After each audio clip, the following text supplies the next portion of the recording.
سمي الله كده معادله خط مستقيم. اي خط مستقيم زي كده عشان اجيب معادلته بيلزمني كام حاجه؟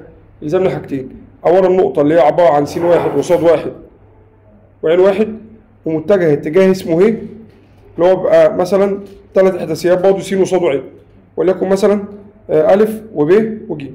فاي مستقيم عشان تجيب معادلته محتاج حاجتين، نقطه ومتجه اتجاه بيوازي المستقيم. طيب المعادله ليها كام شكل؟ ليها ثلاث اشكال. ايه اول شكل حد فاكره؟ اول شكل لو الناس فاكره ا بيساوي نقطة زائد كاف ه، وايه بتساوي نقطة زائد كاف ه. كاتب لك ان معادلة خط مستقيم اول حاجة بتحتاج نقطة وبتحتاج متجه اتجاه. متجه الاتجاه الاول بس فيه ميزة، متجه الاتجاه 4 و6 وسالب 4. يا جدعان ده يمثل اتجاه، ده يمثل اتجاه. لو قلت لك امشي من هنا للفيوم او امشي في اتجاه الفيوم، هو لو قلت لك امشي اتجاه المنيا، هو لو قلت لك امشي اتجاه الصعيد، في الاخر مش فارق معايا الطول، هو فارق معايا المتجه او الزاويه بتاعت المتجه اللي عندي ده. فالمتجه ده هو ده هو ده، سواء مضروب في رقم مضروب في سالب مقسوم على رقم وهكذا. فمتجه الاتجاه مش فارق معايا هو الضعف كام، هو في الاخر انا يفرق معايا زوايا. طيب صور مختلفه معادله خط مستقيم. ادي اول صوره ا بيساوي نقطه زائد كاف ه، ا بتساوي نقطه زائد كاف ه، النقطه س واحد وصاد واحد وعين واحد والهي اللي هي ا وب وج. بعد كده المعادلات البارامتريه اللي هي احداث السين واحداث الصاد واحداث العين. س بيساوي ايه؟ لو انت بصيت هتلاقي س بيساوي س واحد زائد كاف ا، وصاد بيساوي ايه؟ صاد واحد زائد كاف ب، وعين بيساوي ايه؟ عين واحد زائد كاف ج. فدول الثلاث معادلات البارامتريه. وركز ان الثلاث معادلات البارامتريه دول اهم حاجه فيهم يا هشام ان هم الثلاثه بيجيبوا احداث النقطه العامه. يعني ممكن اقول النقطه العامه على المستقيم هي س واحد زائد ا كاف، خلاص؟ او لا، يعني هي لها تظبيط هقول لك عليها دلوقتي واحنا بنحل لما اجي اجيب النقطه العامه وهقول لك هحتاجها فين. طيب الصوره الاحداثيه اللي هي اخر صوره س ناقص س واحد على ا بيساوي صاد ناقص صاد واحد على ب بيساوي عين ناقص عين واحد على ج. خلاص؟ يبقى انا عندي ثلاث اشكال. ايه هما؟ ا بتساوي نقطه زائد كاف ه، ا بتساوي نقطه زائد كاف ه. خلاص؟ وقلت النقطه س واحد وصاد واحد وعين واحد والهي اللي هي ا وب وج. الشكل الثاني س بيساوي س واحد زائد كاف ا، صاد بيساوي صاد واحد زائد كاف ب، وعين بيساوي عين واحد زائد كاف ج.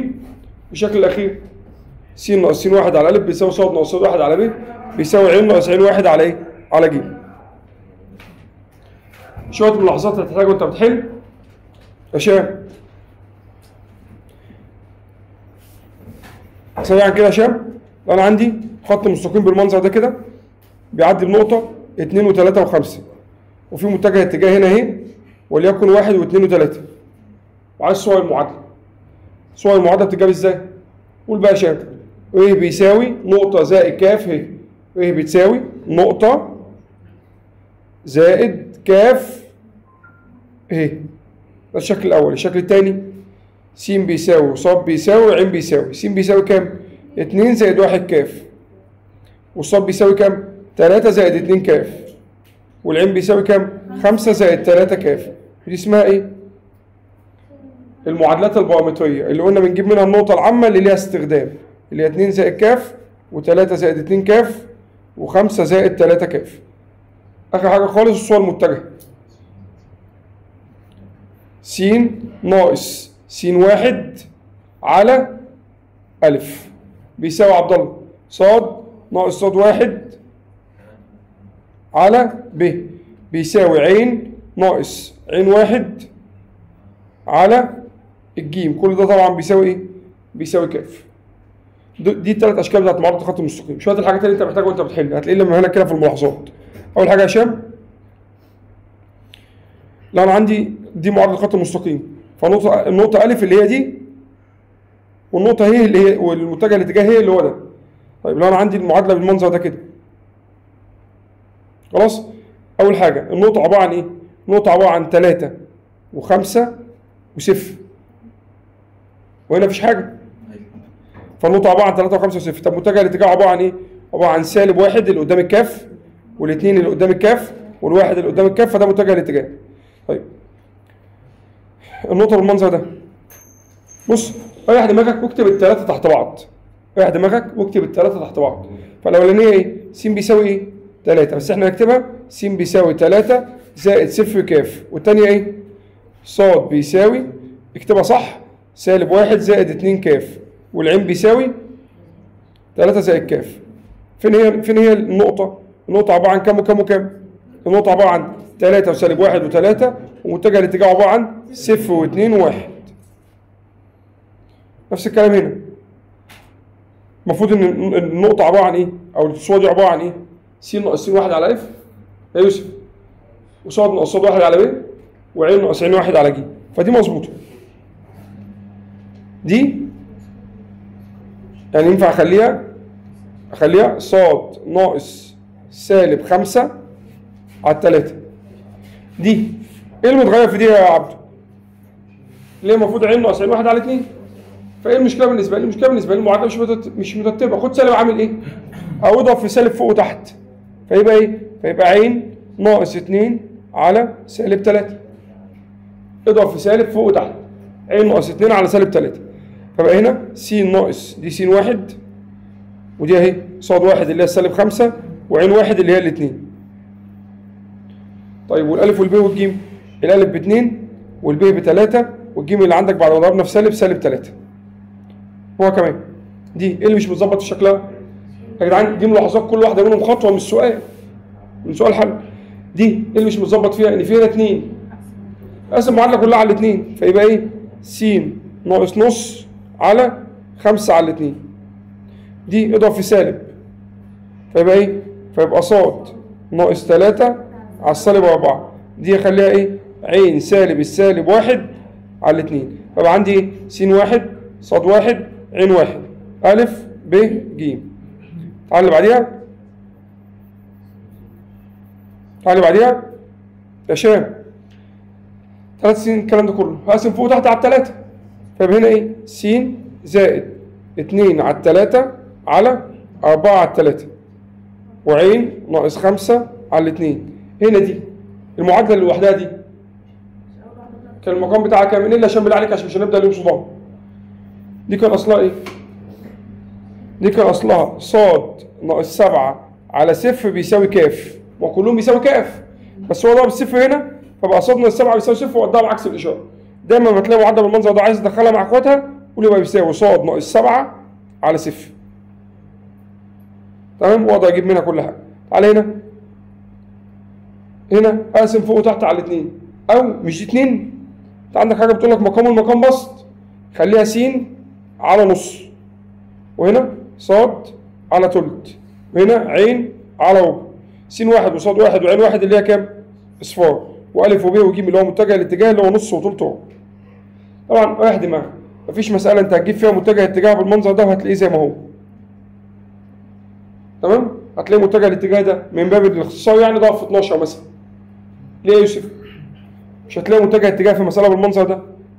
لسه بقول لهم قبل ما انت تيجي، واحد رايح الفيوم، قلت له مش اتجاه الفيوم، قلت له مش اتجاه المنيا، قلت له مش اتجاه بني سويف، قلت له مش اتجاه الصعيد، اتجاه هنا. في الاخر كله خط الصعيد نفس الاتجاه، فانا فاهم معاه الاتجاه مش فاهم معاه المسافه.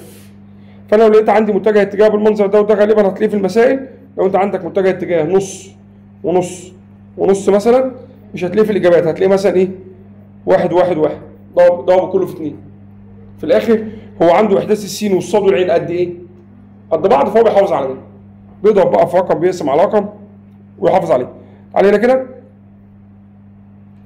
المستقيم يا شام يا يوسف، المستقيم الذي يصنع زاويه مع محاور احداثيات متساويه. طبعا عارف لو بيصنع زاويه متساويه يبقى جتا تربيع 6 س زائد جتا تربيع 6 ص زائد جتا تربيع 6 ع بيساوي 1. او احنا قلنا ريح دماغك على طول، يبقى 1 على جذر 3 1 على جذر 3 1 على جذر 3، ولو ما لقيتهاش هتلاقي ايه؟ هتلاقي وحيد. ليه وحيد؟ لان في الاخر كلها ايه؟ كلها احداثيات متساويه. انا حبيت اجمع لك ملاحظات على الكلام ده كله عشان تجيب حل المساله، الموضوع بالنسبه لك سهل. تعال هنا متجه اتجاه المستقيم اللي بيوازي المحور مين؟ السين. اللي بيوازي المحور السين يا بودة مفيش قيمه موجوده في متجه الاتجاه بتاعته غير عند السين. الباقي بصفار. اللي بيوازي محور الصاد نفس الكلام. المستقيم اللي بيوازي محور الصاد هيبقى مثلا احداث الصاد ليه قيمه لكن السين والعين بصفر. طيب هو لسه بيسجل ولا؟ هو بيسجل. طيب المستقيم اللي بيوازي محور العين برضه مفيش غير قيمه في العين والباقي يختفي. طب المستقيم اللي بيوازي مستوى مين؟ س ص، يبقى متجه الاتجاه بتاعه ما يمشيش في العين، وكذلك الباقي. اخر حاجه بعد كده نبدا حل. لما تيجي تتكلم عن الزاويه بين المستقيمين، لما تيجي تتكلم عن الزاويه بين المستقيمين اتكلم على الهي اللي هي متجهه الاتجاه. اتكلم عن الزوايا اتكلم على الهي اللي هي متجهه الاتجاه. خلاص؟ طيب الزاويه بين المستقيمين بتجاب ازاي؟ زيها زي الزاويه بين المتجهين اللي هي عباره عن ايه؟ حاصل الضرب القياسي على المعيار في المعيار. طب ايه لازمتها العلامه دي؟ لازم الدين انت في الاخر بتطلع قيمه ايه؟ موجبه. يمكن السنه اللي فاتت في الازهر حصل مشكله في امتحان، او قبل اللي فاتت مش فاكر، حصل مشكله في امتحان. وتقريبا يعني استخدم القانون ده من غير ما يحط المعيار. من غير ما يحط المعيار. طب فائد في ايه؟ لا فائد في كتير. المفروض المعيار ده لو انت عندك المستقيمين بالمنظر ده، الزاويه هنا كام؟ 80، والزاويه هنا مثلا كام؟ 100. فالمفروض المعيار ده عشان تجيب الزاويه الحاده. طب انت لو سبتها مفتوحه من غير المعيار ده، فانت ممكن تاخد ال 80 او تاخد الكام؟ او تاخد ال 100. تقريبا جه في امتحان من امتحانات الازهر يا اما اشتغل على القانون كده من غير المقياس، وكان الناتجين موجودين حاجه كده يعني. في الاخر قال لك الاثنين مقبولين. عشان تجيب الزاويه المستقيمين حاصل الضرب القياسي على المعيار في المعيار. طب شرط التوازي، شرط التوازي يا اما ده في ده كضرب اتجاهي بيساوي صفر، يا اما ده بيساوي كف ده، يا اما طبعا الاسهل السين على السين بيساوي الصاد على الصاد بيساوي العين على العين، او احداث السين يعني. طيب بعديها بده شرط التعامد من الضرب القياسي ان هي 1 دوت هي 2 بيساوي صفر، او الاول في الاول والثاني في الثاني والثالث في الثالث. اشهر قوانين مستخدمه تماما تماما هتفضل تستخدمه على طول العمود المرسوم من النقطه. لو انت عندك نقطه بالمنظر ده كده، وانت عايز تنزل من النقطه اللي عندك دي عمود على المستقيم ده، وسمى طول المستقيم ده لام، وهو عايز طول العمود ده. خلاص؟ افتكرها دايما وانت بتحل بواحد عامل كده. افتكر البتاعه دي دايما وانت بتحل بواحد عامل كده. بضرب ده في ده كضرب اتجاه على معيار اللي تحت. محمد طارق من اكتر القوانين اللي بيجي عليها مسائل. اقول لك اوجد طول العمود المرسوم من النقطه دي هنا كده، وسمي النقطه دي الف، وسمي النقطه دي ب، وسمي متجه الاتجاه ده ايه؟ اهي. خليك فاكر، افتكر الشكل ده كده على طول. اضرب ده في ده كضرب ايه؟ اتجاهي. بضرب مين؟ الف ب في اله كضرب اتجاهي على مين؟ على معيار اله. وخد بالك ان الضرب الاتجاهي ده اللي احنا اتكلمنا عليه المره اللي فاتت، اللي هو بيتجاب ازاي؟ بيتجاب بمحدد اللي هو س وصاد وعين، وابدا اكتب المتجهات وافك. خلاص؟ وباكد تاني قانون مهم وهتستخدمه كتير.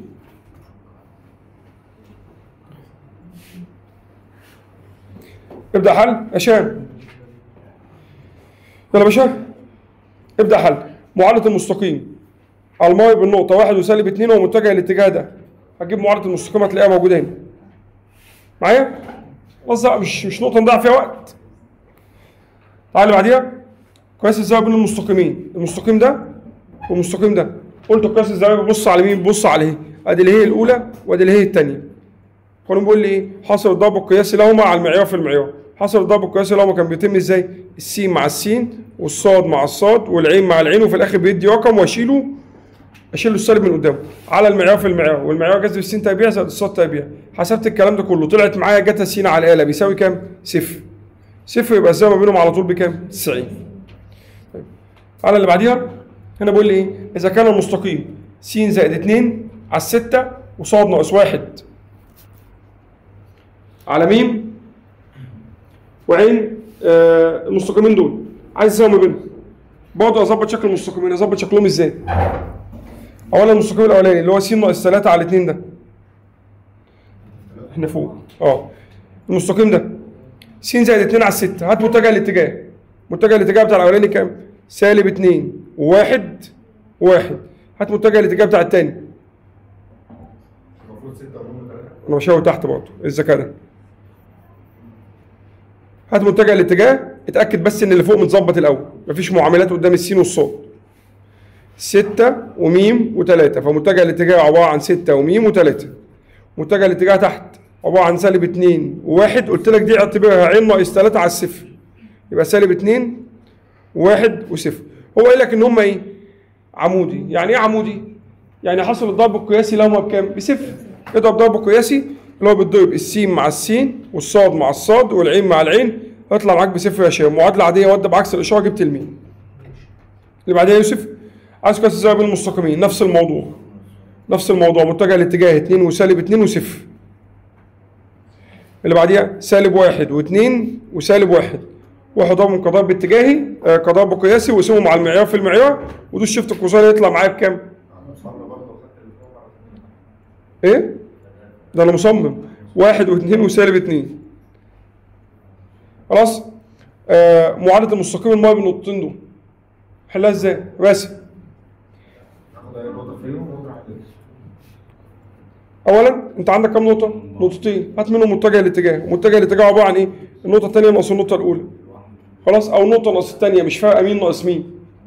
فمتجه الاتجاه هتروح دي من دي او العكس، وهتروح 2 ناقص صفر 2 وسالب 1 ناقص 3 سالب 4 و3 ناقص 1 يدي كام؟ 2. جبت متجه الاتجاه مش هتلاقيه موجود غير هنا. خلاص؟ فممكن ما تلاقوش موجود، ممكن تلاقيها كلها مقسومه على الاثنين، فمتجه الاتجاه اللي يمثلها هي 1 وسالب 2 1. ايه؟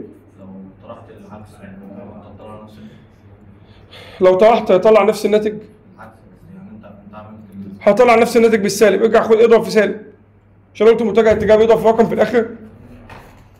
خلاص؟ هيطلع معاك في الاخر لو طرحت النقطه الثانيه ناقص النقطه الاولى هيطلع هي النقطه بس بالسالب، قلت بدل ضرب في رقم مش هيفرق في حاجه. تعالى اذا كان المتجه الف اللي هو ده يوازي متجه اتجاه المستقيم. طب متجه اتجاه المستقيم اللي هو كام؟ اللي هو 4 و8 و6، فده هي 1 وده الالف. خلاص؟ وانت بتوازيه، وانا لسه قايل ايه شروط التوازي؟ في 3 شروط للتوازي، خلينا في ابسطهم. ان السين على السين بيساوي الصاد على الصاد بيساوي العين على العين، مش محتاجه باين ان هو هنا 4 بقت سالب 2 بيقسم على الاثنين ويغير الاشاره، فهنا اقسم على الاثنين ويغير الاشاره يطلع معاك بكام؟ بسالب 4. على اللي بعديها اذا كان المستقيم ده يوازي المستقيم ده، من التوازي هات هي 1 اهي، هات هي 2 اهي، ومن التوازي السين على السين بيساوي الصاد على الصاد بيساوي العين على العين ويعمل مقص. عايز البعد العمودي بين المستقيم ده او بين النقطه دي والمستقيم ده. عايز البعد العمودي بين النقطه دي والمستقيم ده. خلاص؟ بص يا باشا، دايما من ضمن الحاجات اللي بتاخد منك وقت وفي الاخر تطلع السؤال نفسه على الله حكايته، يقول لك اوجد البعد العمودي ما بين نقطه ومستقيم، وتطلع النقطه اصلا موجوده على المستقيم. دايما معلش قبل ما تعمل حاجه امسك النقطه وعوض في المستقيم. عوض 2 في 2 ب 4، 4 ناقص 4 صفر. هنا 2 في 4 ب 8، 8 ناقص 8 صفر، صفر على 3 فيها الصفر. عوض بال7، 2 في 7 ب 14، 14 ناقص 14 صفر، صفر على اي حاجه فيها الصفر. بدل النقطه حققت معادله الخط المستقيم كلهم قد بعض يبقى تنتمي للخط المستقيم، وبدل تنتمي يبقى المسافه بكام؟ صفر. ناس معايا؟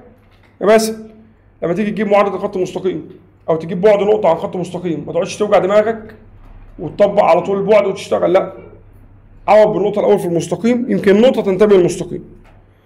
علينا طبعا من اهم الاسئله، عايز الصول العمودي المرسوم من النقطه دي على المستقيم س ناقص 1 على 2 وصاد ناقص 1 على 1 وعين زائد 1 على سالب 1.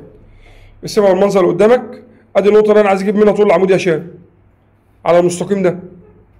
انا يهمني في المستقيم ده ايه؟ متجه الاتجاه والنقطه بتاعته. خلاص؟ متجه الاتجاه والنقطه. طيب لسه قايل لك بتجيب ازاي؟ بالمنظر ده كده.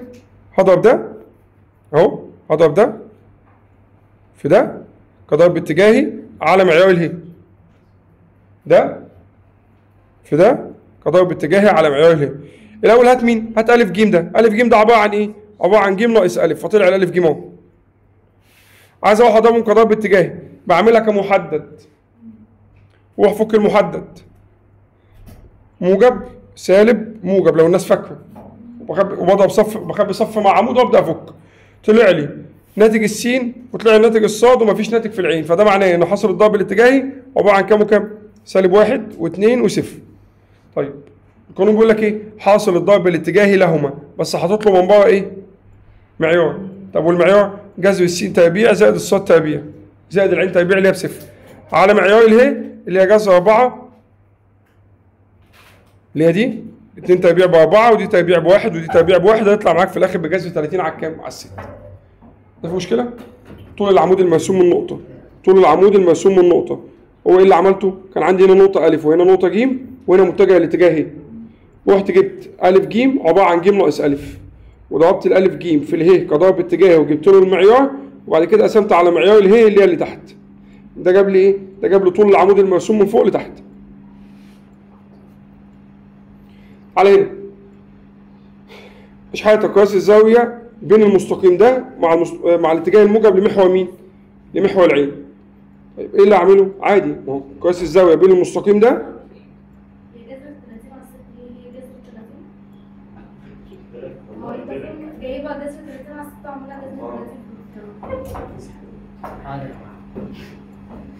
جذر 30 على 6. قياس الزاويه بين المستقيم ده مع الاتجاه الموجب لمحور مين؟ عين. قلت الاتجاه الموجب لمحور العين يعني صفر وصفر وواحد، ما امشيش غير في العين. اشتغل على ده هشام مع متجه الايه؟ الايه اللي هو كام؟ اللي هو جذر 2 1 1 لان اللي فوق مظبوطين، واجيب جتا الزاويه اللي هو حاصل الضرب القياسي لهما اللي هو السين في السين والصاد في الصاد والعين في العين على المعيار في المعيار وادوس شيفت كوزين. هنا بيقول لي اذا كانوا المستقيمين دول ايه؟ متعامدين. كل ده مظبوط يا باشا مفيش مشكله، يبقى دول الاهي. كل ده مظبوط يبقى دول الاهي. هو قايل لي ان هم متعامدين يبقى ده في ده زائد ده في ده زائد ده في ده بيساوي صفر. معادله عاديه طلع معايا الكلام اللي هو عايزه ده بكام؟ ب2. فهو يا جو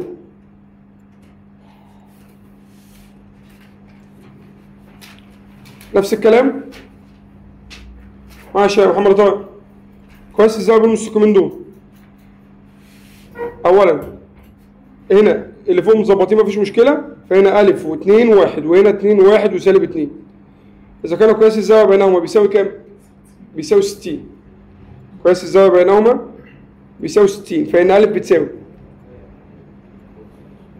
والله قياس الزاويه بينهما بيتجاب ازاي؟ اقول له جتا 60. يلا يا باشا، جتا 60 بيساوي ايه؟ حاصل الضرب القياسي لهما اللي هو بيتضرب ازاي؟ س في السين وده في ده وده في ده، بس كل ده جوه ايه؟ قيمه مطلقه على معيار الاول في معيار الثاني. يا شباب كل ده بيساوي جتا 60، وجتا 60 يا حمرا طاير اللي هي بكام؟ اللي هي بنص. وجتا 60 اللي هي بنص. هنا اسخده عشان يفوق.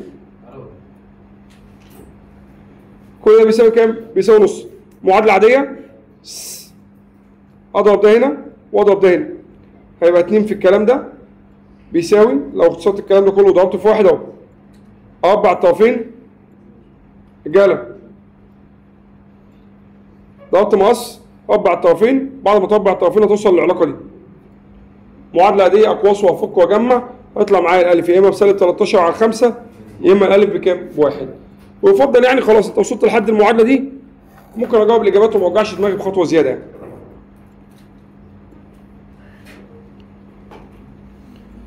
قياس الزاويه بين المستقيمين دول خلاص. حل كده بس.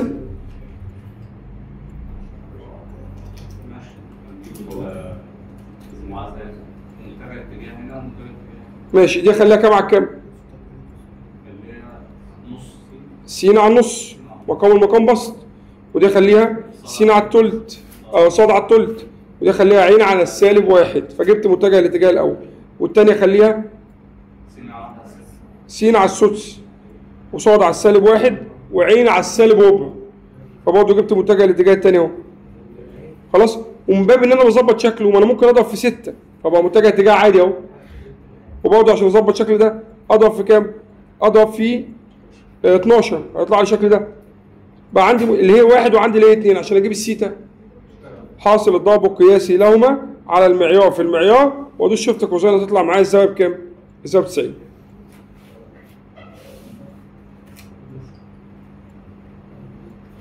هنا اللي احنا لسه حالين زيه يا امنيه.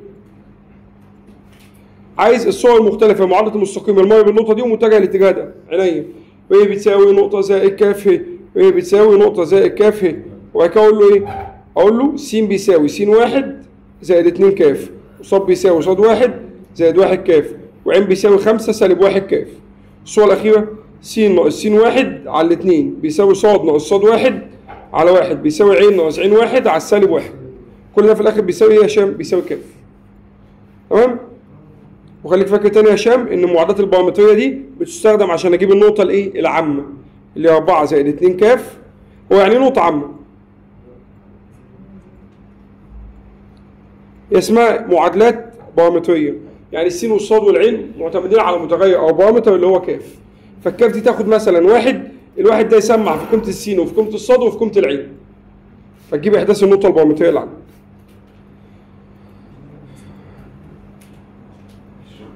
هنا السؤال ده كان سؤال نظام قديم. السؤال ده كان سؤال نظام قديم. أنا عايز الناس هنا تساعدني. السؤال مليان خطوات. مش عارف جه تقريبا 2019 حاجة كده. يقول لي اوجد مسقط النقطة دي بنفس الأرقام، اوجد مسقط النقطة دي على المستقيم ده. ارسمها. عايز مسقط النقطة دي ألف اللي هي كام وكام وكام؟ اللي هي 0 و9 و6 على المستقيم اللي بيعدي ب ج. طيب مبدئيا قبل أي حاجة هات معادلة ب ج. رجالة مبدئيا قبل أي حاجة هات معادلة ب ج. فأول حاجة أجيب ب ج نفسه، أجيب متجه الاتجاه. متجه الاتجاه عبارة عن إيه؟ نقطة ناقص نقطة، ج ناقص ب. ج ناقص ب، جبت متجه الاتجاه أهو. خلاص؟ المعادلة بتساوي إيه؟ ر بيساوي نقطة زائد كاف ه، ر بيساوي نقطة زائد كاف ه، وجبت النقطة العامة. ده في مشكلة؟ يا هشام ركز بقى كده دقيقة. أنا كل اللي عملته والله أنا جبت معادلة الخط المستقيم وجبت النقطة العامة.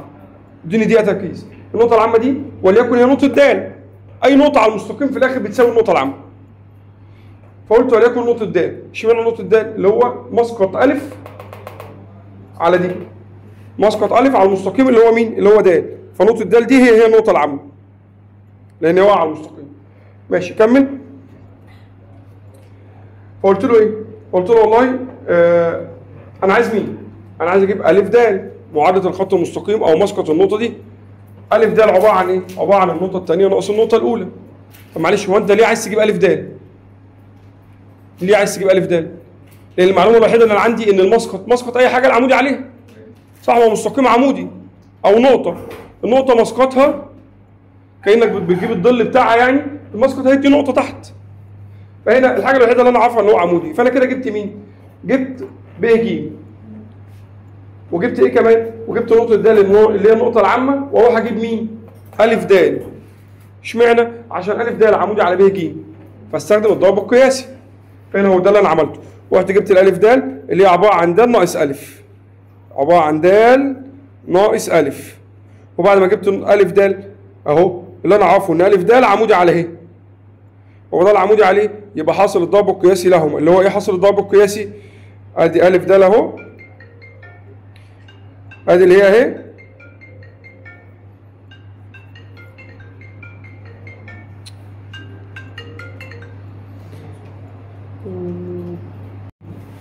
خلاص؟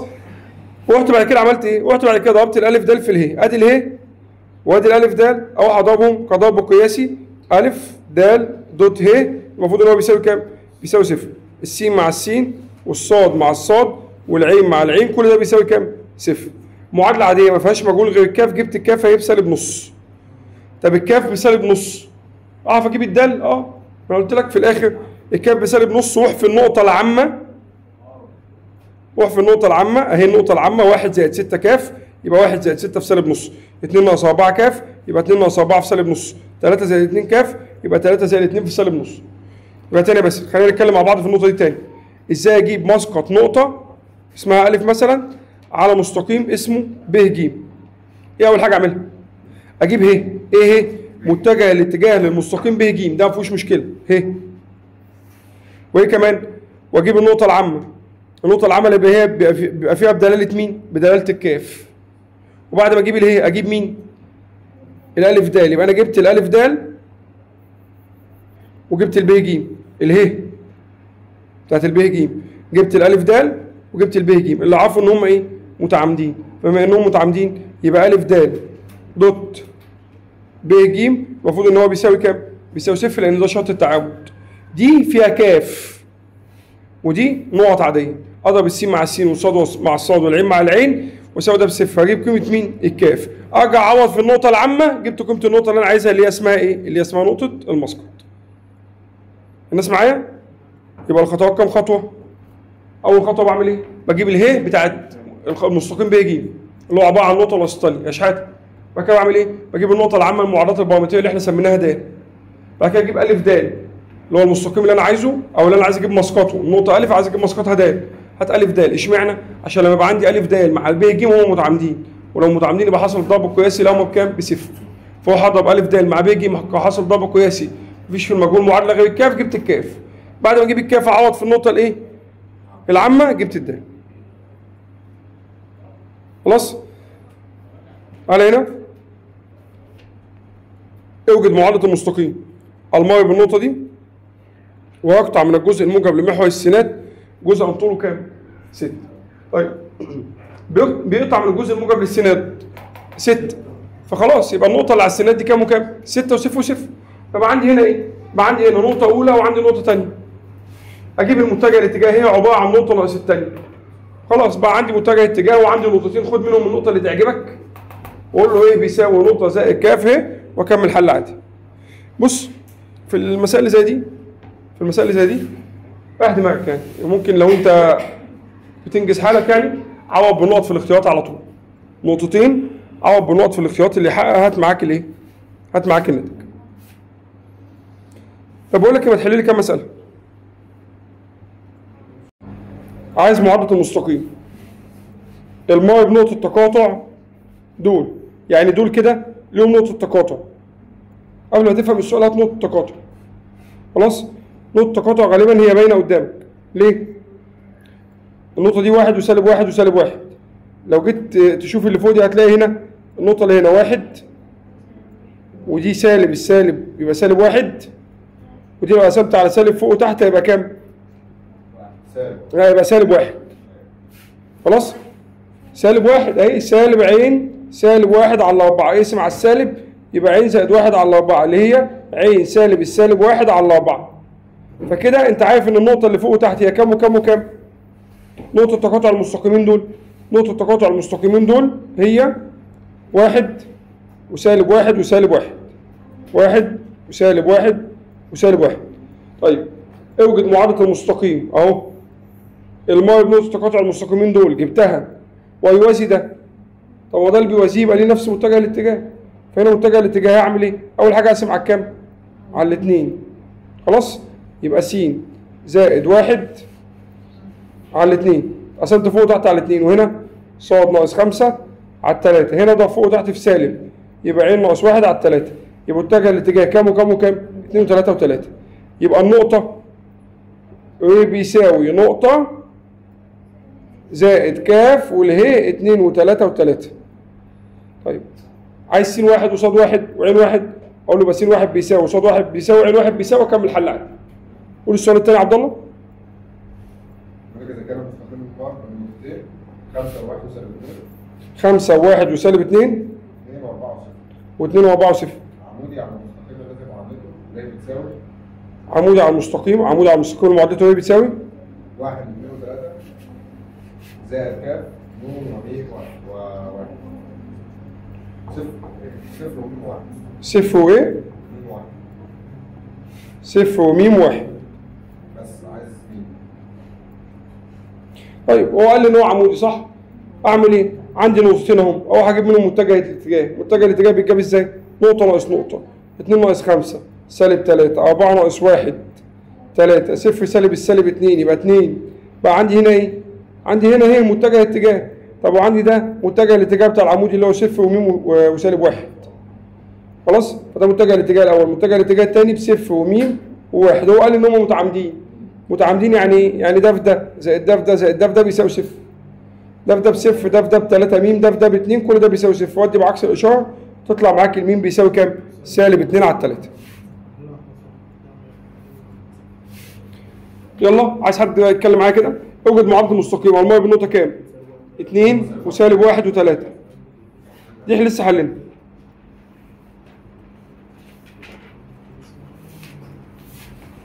اوجد معادلة المستقيم المائي بالنقطة دي ويقطع المستقيم ده على التعامد.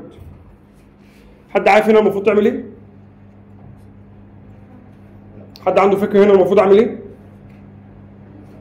اوجد معادلة المستقيم المائي بنقطة كام؟ 2 وسالب 1 و3 ويقطع المستقيم ايه ده؟ على التعامد. هي الاولانيه اللي هي الثانيه. ما انا المشكلة ان انا ما عنديش اصلا من المستقيم الاولاني غير نقطة. ماشي هات اللي هي الثانيه مفيش بقى. عارف هتعمل ايه؟ هتروح زي ما انت لسه حالل تجيب النقطة العامة وتجيب نقطة د اللي هي المسقط.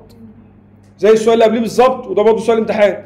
زي السؤال اللي فات هتروح تجيب ه وتجيب د للنقطة العامة، وبعد ما تجيب الدال هيبقى عندك مين؟ د وعندك مين؟ الف. هات معادلة المستقيم بقى النقطة الثانية ناقص النقطة الأولى والهي والحاجات دي.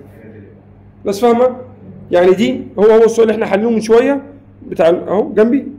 اهو مش انت لسه حالل السؤال ده وحليت المسألة لحد ما جبت مين في الآخر؟ الدال.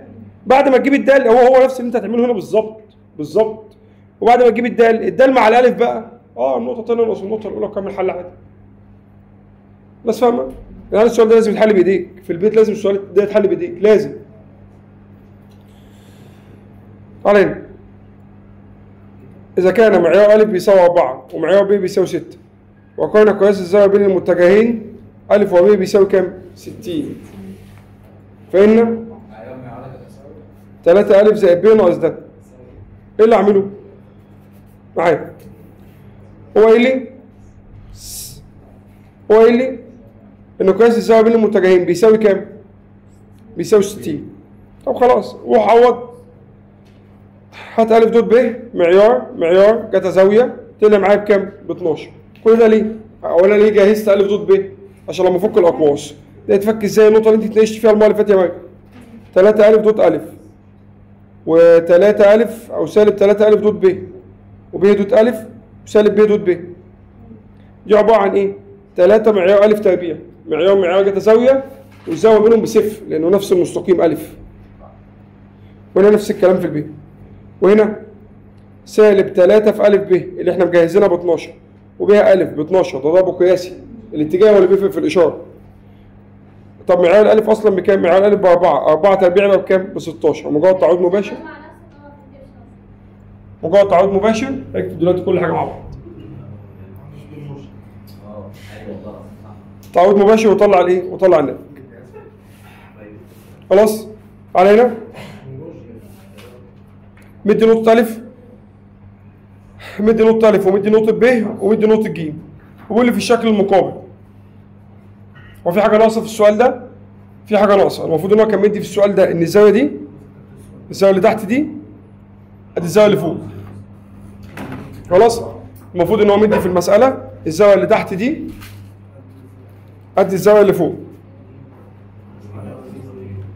تمام؟ وهنا اقول له ايه؟ الزاوية اللي تحت بتتجاب ازاي؟ هي الزاوية بين المتجه ده والمتجه ده، يعني ما بين ب وج. بتتجاب ازاي؟ ب في ج مع المعيار في المعيار. وهي نفس الكلام دي ما بين ا وب. ا دوت ب على المعيار في المعيار. شيل معيار ب مع معيار ب. فيجي حد يقول له شيل هنا الب مع الب، لا، في ضرب قياسي الاول. فوق ضرب قياسي بيتجاب ازاي؟ س مع الس والصاد مع الصاد والعين مع العين. فهنا بقت معادله عاديه، دي كفه ودي كفه. احل المعادله واضرب مقص عادي. واضرب مقص اجيب مين؟ اجيب الكاف اللي هتطلع معايا في الاخر بكام؟ في الاخر ب3. احمد ربنا يساعدني.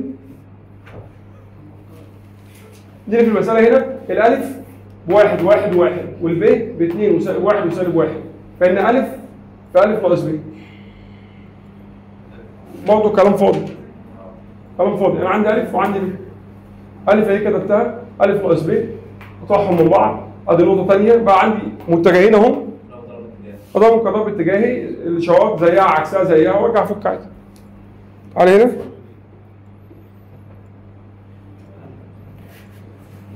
هنا مدي مين هنا في السؤال؟ معايا بالله عليكم. مدي في السؤال هنا مين؟ ا ومدي ب. عايز ا ضرب اتجاه الب دوت ب ضرب اتجاه الالف.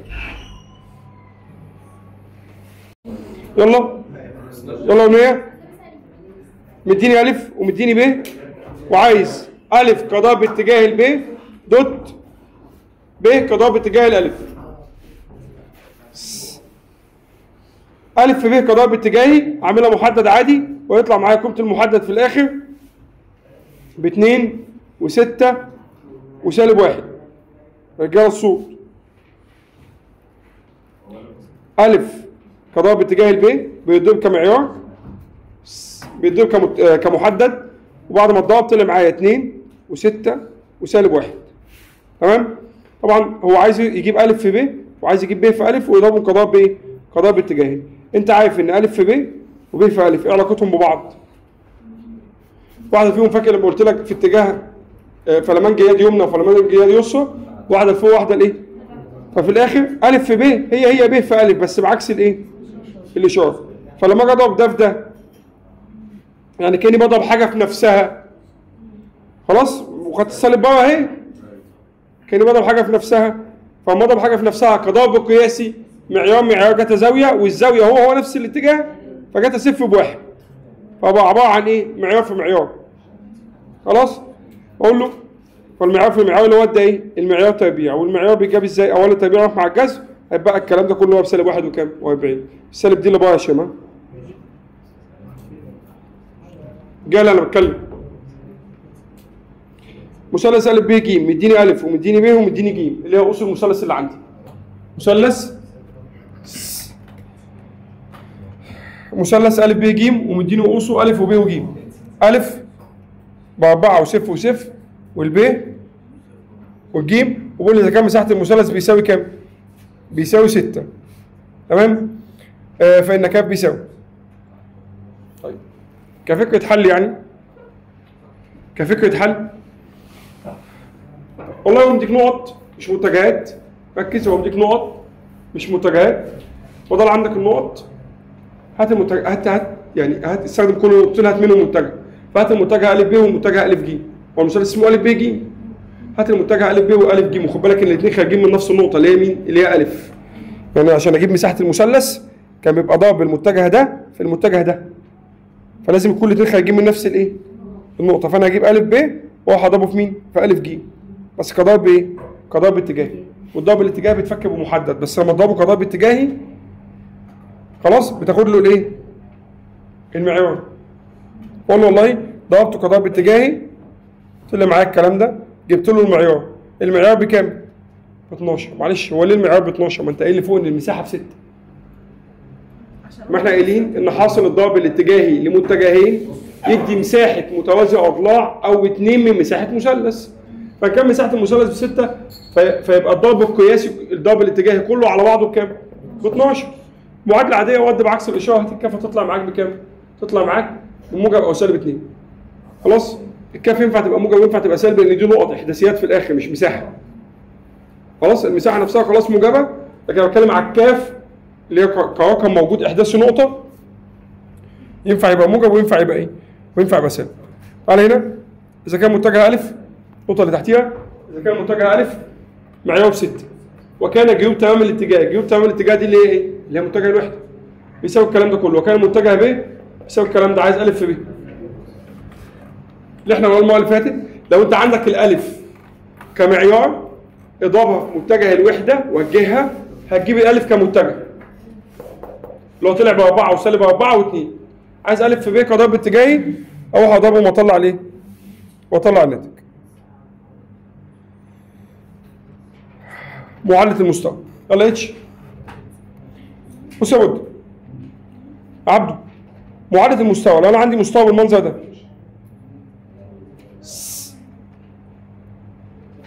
انا عندي مستوى بالمنظر ده وعايز اجيب معادلته.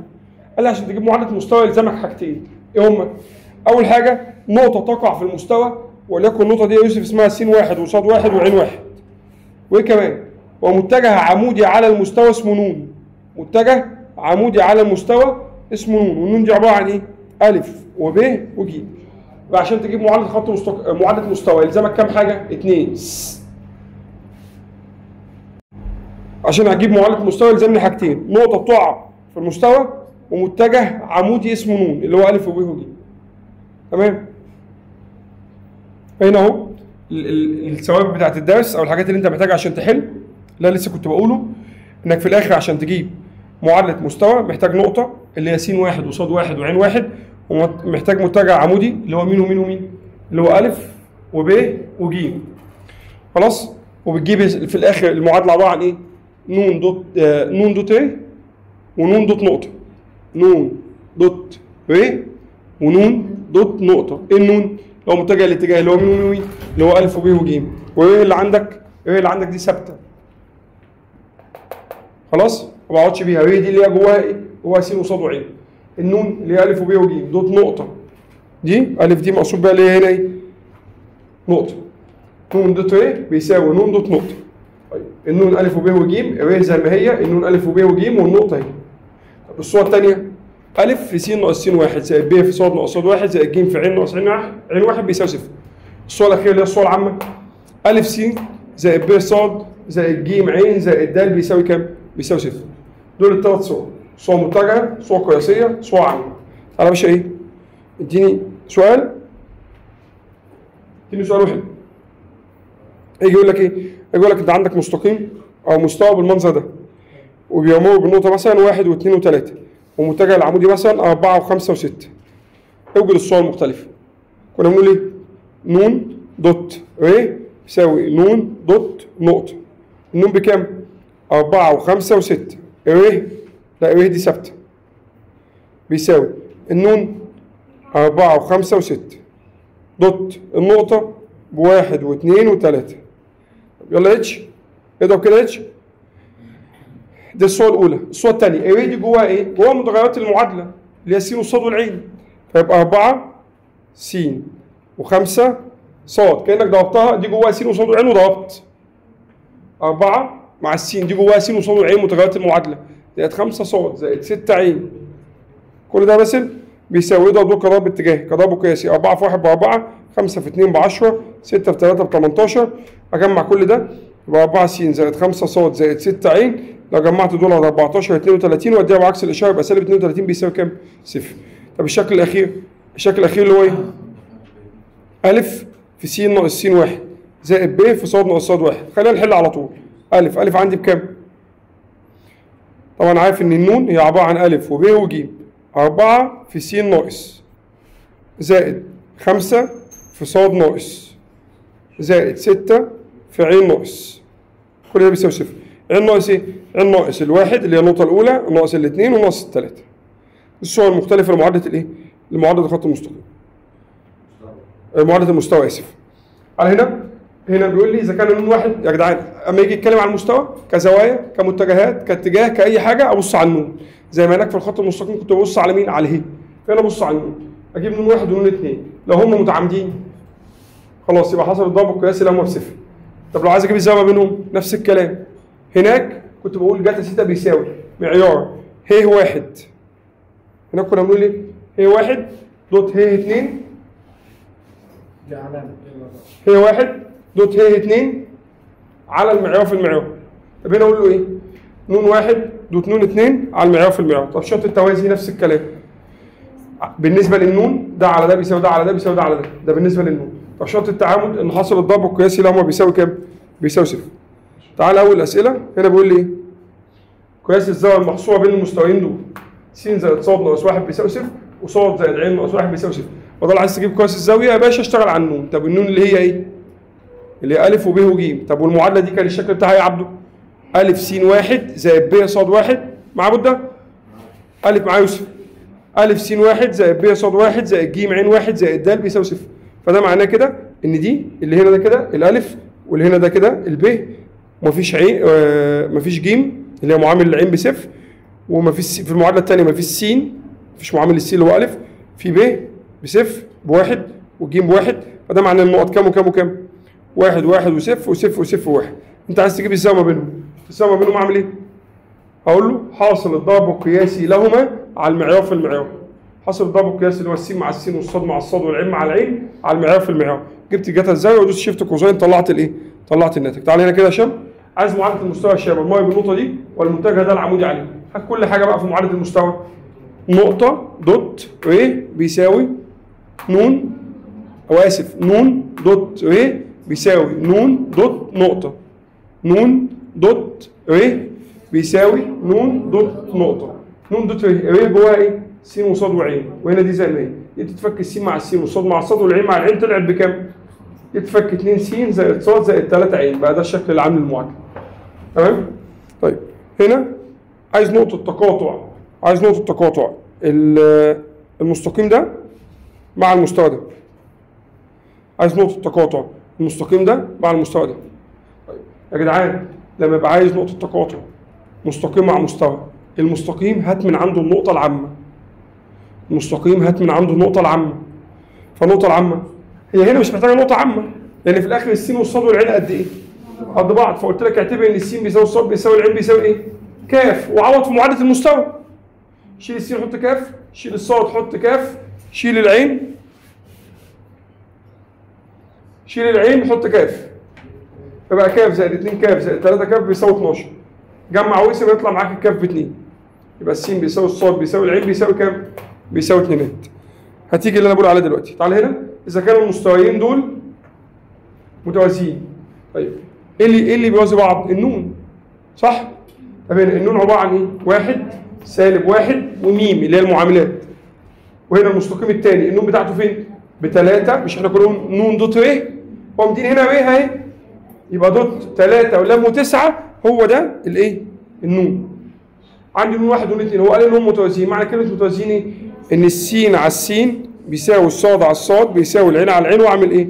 واعمل مقص. تعال هنا، اذا كان قياس الزاويه بين المستويين دول هشام بيساوي كام؟ 60. طب قياس الزاويه كان بيتجاب ازاي؟ اولا هات متجه الاتجاه الاول. جت منين؟ 1 وصفر وصفر المعاملات، 1 و1 وصفر المعاملات، صفر وكاف وواحد اهو. هو قال ان هم ايه؟ الزاويه بينهم بكام؟ ب60. الزاويه بينهم ب60 يا عبد الله. اقول له بقى 60 بيساوي حاصل الضرب القياسي لهما بس جوه معيار، جوه قوه مطلقه على معيار الاول في معيار الثاني. معادله عاديه مقصتك الحلوه تطلع معاك الكاف بيساوي كام؟ الكاف بيساوي 1. معادله المستقيم، يلا يا رجاله. معادله المستقيم المايل بالنقطه دي ويوازي محاور احداثيات س ص. باشا هو بيوازي مين؟ س ص. خلاص؟ السقف بتاعنا ده بيوازي مين؟ بيوازي س ص مستوى الارض. فما مشيش غير في مين؟ السقف ما طلعش غير لفوق في اتجاه العين، صح؟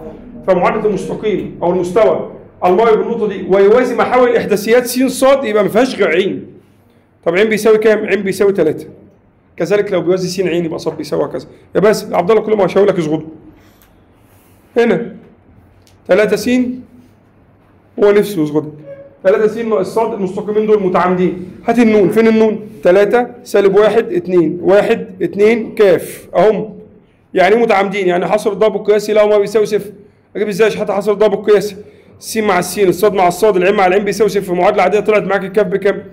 الكاف بسالب نص. هنا بيقول لي معادله المستوى الذي يمر بنقطه الاصل ويوازي المستوى ده. مش انت بتوازيه؟ يبقى انت ايه اللي يخصك منه؟ متجه الاتجاه. وده اللي انت بتوازيه، يبقى انت ليك نفس متجه الاتجاه. 3 وسالب 4 و5 او المتجه العمودي، يعني ليك نفس المتجه العمودي. يبقى انت عايز معادله المستوى الذي يمر بنقطه الايه؟ الاصل. يبقى انا عندي نقطه اللي هي كام وكام وكام؟ اللي هي صفر وصفر وصفر، وايه كمان؟ والنون بتاعته بكام؟ 3 وسالب 4 و5. بجيب الناتج ازاي؟ ألف س زائد ب ص أو ألف في س ناقص س 1. طبعا الألف هنا بكام؟ 3 في س ناقص صفر. طب بص، يعني هو يعني اختصار للوقت والمجهود بس. هو دي الطريقة العادية ان انا جبت مين؟ جبت متجه نون اللي هو كام؟ اللي هو 3 وسالب 4 و5، وعندي نقطة اللي هي كام وكام وكام؟ صفر وصفر وصفر. واجي احل نون دوت ايه؟ بيساوي نون دوت نقطة، بس انا مش محتاج، هو مش قال لك بيوازيه. خلاص؟ يا جدعان في التوازي ما بيتغيرش غير مين؟ غير الحد المطلق. في التوازي ما بيتغيرش غير الحد المطلق. طب هو قال لك بيعدي نقطة الايه؟ فما فيش حد مطلق، فهو اخوه بالظبط بس من غير حد مطلق. انا بدل ما اقعد احل يعني. تعال هنا. قياس الزاوية المحصورة بين المستوى س ص مع المستويين دول. المستوى س ص مع المستوى ده. المستوى س ص ده فالمفروض ان القيم حاسس دي فيها غلط.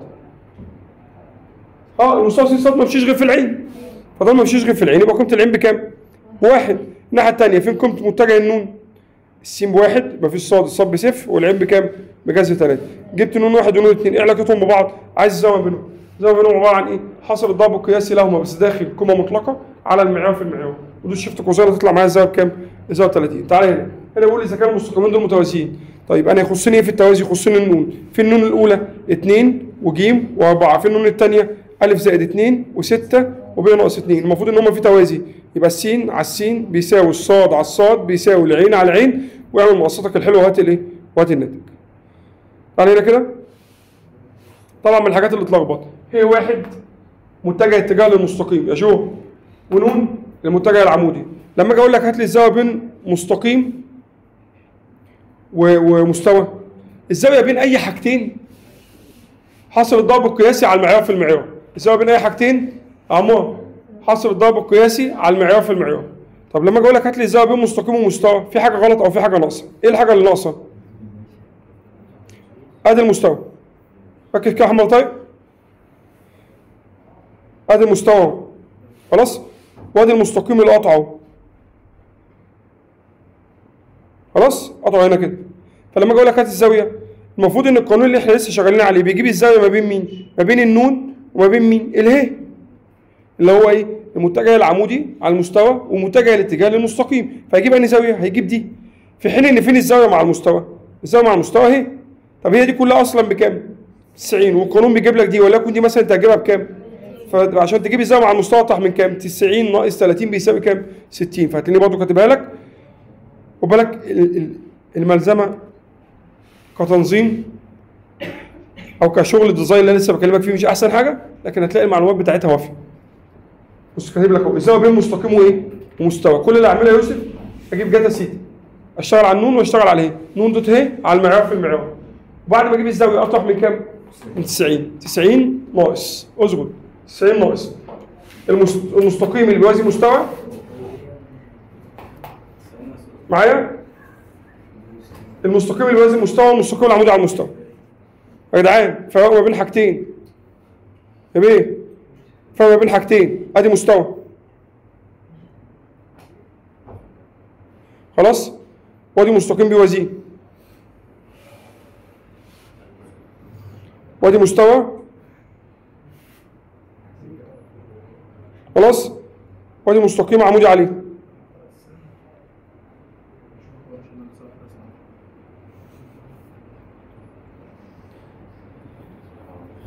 من الحاجات اللي بتلخبط الناس بتفتكر ان هنا توازي. المستقيم اللي بيوازي مستوى ايه علاقته بالنون؟ عمودي. هو النون ده اصلا ايه؟ النون ده هو العمودي على المستوى صح؟ فلو المستقيم بيوازي مستوى يبقى علاقته بالنون عمودي، فده معناه ان هنا اله والنون ايه علاقتهم ببعض؟ متعامدين رغم ان المستقيم بيوازي. هنا لو المستقيم عمودي على المستوى ايه علاقته بالنون؟ اقول له ده معناه ان اله والنون متوازيين او هم فعلا. بالبلدي لو دي 1 و2 و3 ممكن تبقى دي 1 و2 و3، او الضابط في 5 يبقى 5 10 15 وهكذا. فالناس بتفكر ان التوازي او التعامد يبقى أ ضد ب بيساوي صفر. لا، في التعامد هنا يقلب توازي والتوازي يقلب تعامد.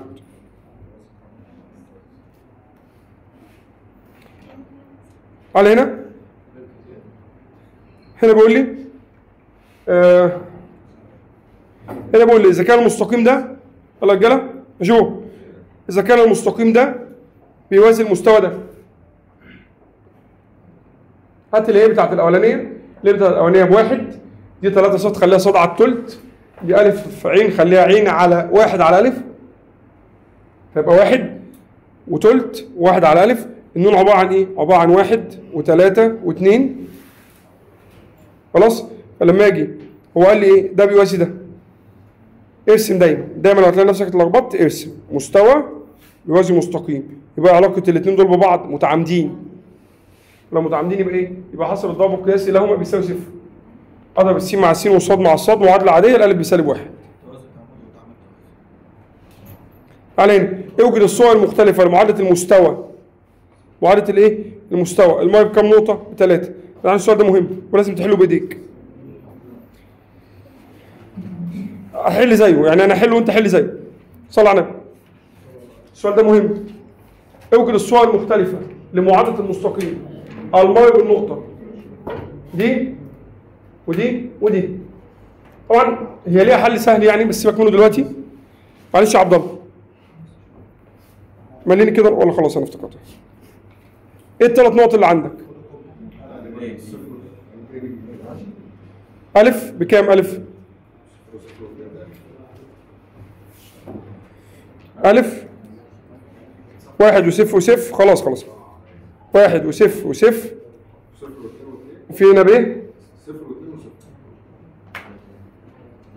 في هنا ب، صفر واثنين وصفر، في هنا جيم، صفر وصفر وثلاثة. مدي كام نقطة؟ 3. ألف وب وجيم، وعايز معادلة المستوى. معادلة المستوى لزمها ايه؟ نقطة ومتجه ايه؟ عمودي. نقطة ومتجه عمودي. طب انا عندي 3 نقط، تمام. عايز متجه عمودي. قلت لك ايه اهم حاجة في الضرب الاتجاهي؟ ان لما تضرب متجه في متجه، لو متجه اسمه ألف ومتجه اسمه ب كضرب اتجاهي، يدي متجه عمودي على مستويهما. فلما فانا اقول له ايه؟ فانا اعمل ايه؟ اروح اجيب مين؟ اروح اجيب ألف ب، واروح اجيب مين؟ ألف ج. ألف ب عبارة عن ايه؟ عبارة عن ب ناقص ألف، وألف ج عبارة عن ايه؟ عبارة عن ج ناقص ألف. يلا ب ناقص ألف، صفر ناقص واحد سالب واحد، واثنين وصفر. ألف ج، ج ناقص ألف، سالب واحد وصفر وثلاثة. كده جبت مين؟ كده جبت ده وجبت ده. واحد ضربهم كضرب ايه؟ كضرب اتجاهي. هجيب متجه عمودي على مستويهما اللي انا عايزه اصلا. فانا لما اضرب دول كضرب اتجاهي مع بعض هيديني ايه؟ هيديني هنا في المسألة متجه عمودي اهو. لما اضرب دول كضرب اتجاهي. طب اروح اضربهم كضرب اتجاهي. يلا. المفروض ايه؟ س صاد عين سالب واحد واثنين وصفر، سالب واحد وصفر وثلاثة. اضرب موجب سالب موجب، موجب سالب موجب، خبي ده اخبي ده اسف، واضرب صف، اخبي صف مع عمود، يبقى ده في ده ناقص ده في ده يعني 6. امسك الصاد، ده في ده ناقص ده في ده يعني سالب 3. امسك العين، ده في ده ناقص ده في ده، ده في ده بصفر ناقص ده في ده هيدي 2. فالمتجه كام؟ 6 و3 و2 لان سالب في سالب. فكده انا عندي مين؟ انا كده عندي المتجه العمودي ده بكام وكام وكام؟ ب6 و3 و2. وخد النقطة دي، يبقى نون دوت ر بيساوي نون دوت نقطة. النون بكام؟ 6 و3 و2. الناس معايا؟ يا يوسف. دوت ر بيساوي النون اللي عندك اللي هي 6 و3 و2 دوت نقطة، وليكن كام؟ 1 وصفر وصفر، وكمل بقى حل عادي. ألف في س ناقص س واحد وهكذا. طيب ليه حل تاني؟ ليه حل تاني. ايه الحل التاني؟ كان عندك حاجة اسمها، حد واخد باله من النقط؟ 1 وصفر وصفر، صفر واثنين وصفر، صفر وصفر وثلاثة. لو حضرتك شايف النقط دي، النقط دي ايه؟ الجزء المقطوع من محور السينات صح؟ والجزء المقطوع من محور الصادات، والجزء المقطوع من محور مين؟ العين. فكان اولى من المدعكه دي كلها ان انا اقول له ايه؟ انت عندك صوره خاصه للمعادله بتقول لك ايه يا شحاته؟ بتقول لك س على الجزء المقطوع من السينات زائد صاد على الجزء المقطوع من الصادات زائد عين على الجزء المقطوع من العين بيساوي 1. فهنا س والجزء المقطوع من السينات بكام؟ ب1. صاد والجزء المقطوع من الصادات بكام؟ ب2. عين والجزء المقطوع من العين بكام؟ 3. والاختصار المعادله اضرب المعادله كلها في 6 عشان اختصر المقامات. يبقى 6 س لما اضرب في 6 تختصر مع الاثنين يبقى 3 صاد، لما اضرب في 6 تختصر مع الثلاثه يبقى 2 عين. كل ده بيساوي كام؟ بيساوي 6. وانا ضربت المعادله كلها في 6 هتلاقي ده نفس الاختيار اكيد اللي هو مطلعه. 6 س زائد 3 صاد زائد 2 عين، بس هو ادى ال6 بعكس الايه؟ بعكس الاشاره. خد بالك ده ما ينفعش في كله، ده ينفع عشان النقط اللي هنا دي هي نقط تقاطع مع مين؟ مع محور السين او الجزء المقطوع من السينات والجزء المقطوع من الصادات والجزء المقطوع من العين. طيب محمد طارق، مفيش احسن من الملزمه اللي انت خدتها في اول السنه بتاعت مراجعه الفراغيه. مش بص يا باشا، هتلاقي في الملزمه دي قوانين ازيد من اللي احنا حالين بيها وتبسط عليك اكتر. يعني في الملزمه دي في قانون لو انت عندك الثلاث نقط معايا هشام. في الملزمه دي يا هشام شايف كل ده؟ في قانون لابد في الملزمه دي لو انت عندك الثلاث نقط بوصفهم في محدد، فك المحدد طلعت المعادله. يعني مش هعمل كل ده، هكتب محدد واحد والقانون موجود في المعاصر برضه. هكتب محدد واحد واوصف فيه الحاجات بتاعته خلاص افك. طيب في اكتر منه واكتر في قوانين المساحات، قوانين الحجوم. يعني خد بالك من حاجه يا شام، من النقط اللي بيتكلم فيها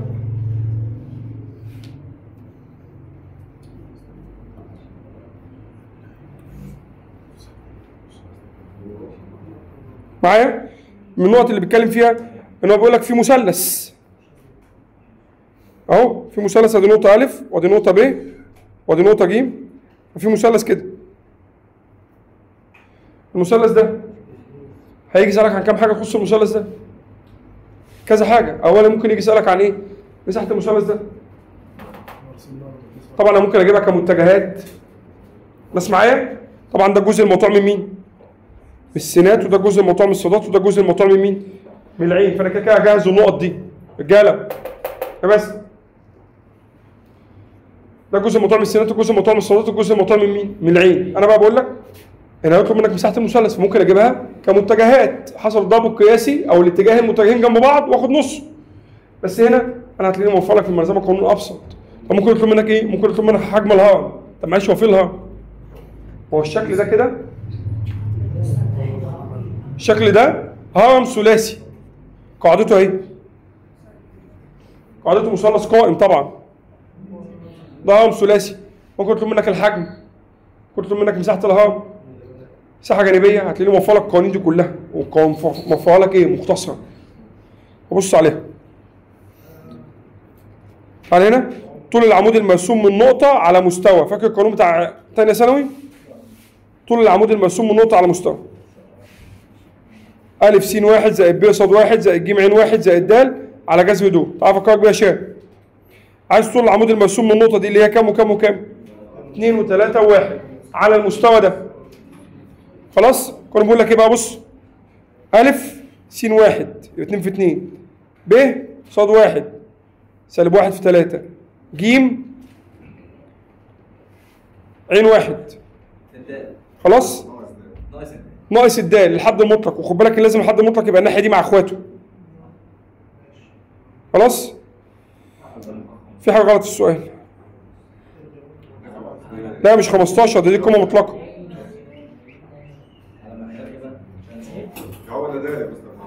زائد الدال. انا باكد ان الدال لازم تبقى هنا بعكس الايه؟ الاشاره. على جذر ده تربيع زائد ده تربيع زائد ده تربيع. امر طيب. عايز طول العمود المرسوم من نقطه، وليكن النقطه اللي عندي دي 1 و2 و3 على مستوى معادلته 3 س زائد 2 ص زائد 1 ع بيساوي 7. أ س واحد زائد ده في ده زائد ده في ده زائد الحد المطلق، بس لما تجيبه هنا بعكس الايه؟ يبقى زائد سالب 7 على جذر ده تربيع زائد ده تربيع زائد ده تربيع. ده ايه؟ ده طول العمود المرسوم من نقطة على ايه؟ على مستوى. خد بالك يا محمد، فرق ما بين طول العمود المرسوم من نقطة على مستوى وطول العمود المرسوم من نقطة على مستقيم. على مستقيم ده في ده على معيار، بس ده في ده كضرب اتجاهي إصرار على المعيار. لكن على مستوى أ س واحد زائد ب ص واحد زائد ج ع واحد زائد الدال، ولازم تكون الدال متودية الناحية التانية بعكس الإشارة مع إخواتها، على جذر أ تربيع زائد ب تربيع زائد ج تربيع. هنا يوجد طول العمود البعد بين المستويين دول. السؤال ده برضه سؤال امتحان. بيديك كام مستوى؟ مستويين، وعايز البعد بين الايه؟ بين المستويين. معايا؟ عايز البعد بين الايه؟ بين المستويين. طب البعد بين المستويين اجيبه ازاي؟ لازم يبقى عندي نقطة. أنا بعرف أجيب البعد ما بين مين؟ أنا بعرف أجيب البعد بين أدي مستوى أهو وأدي نقطة. أنا بعرف أجيب البعد ما بين نقطة ومستوى. أجيبه ازاي ده؟ قال لي والله بص هات افرض نقطة على المستوى الأولاني. البعد بين مستويين. يا جدعان فكك من المستوى الاولاني ده، هات نقطه على المستوى الاولاني وفكك من المستوى كله، وهات البعد بين النقطه دي والمستوى ده. طب معلش اجيب نقطه على المستوى ازاي؟ تمام. فاكر زمان لو انت عندك س زائد ص بيساوي كام؟ 5، وعايز اجيب نقطه، مش كنا زمان بنفرض مثلا ان السين بواحد واعوض فاجيب الصاد؟ هنا افرض مين؟ في المستوى، المستوى فيه ايه وايه وايه؟ س وصاد وايه؟ وعين. افرض س وصاد طلع العين. فخلينا دايما نريح دماغنا بد لما تيجي تجيب نقطه افرض ان السين بصفر والصاد بصفر، ما بالتبسيط. هنا اهو اقول له ايه؟ عايز البعد بين المستقيمين دول، خلي المستقيم منهم زي ما هو خلاص، وتعالى عند المستقيم ده شيل السين وحط مكانها كام؟ صفر، والصاد وحط مكانها صفر، وهات العين.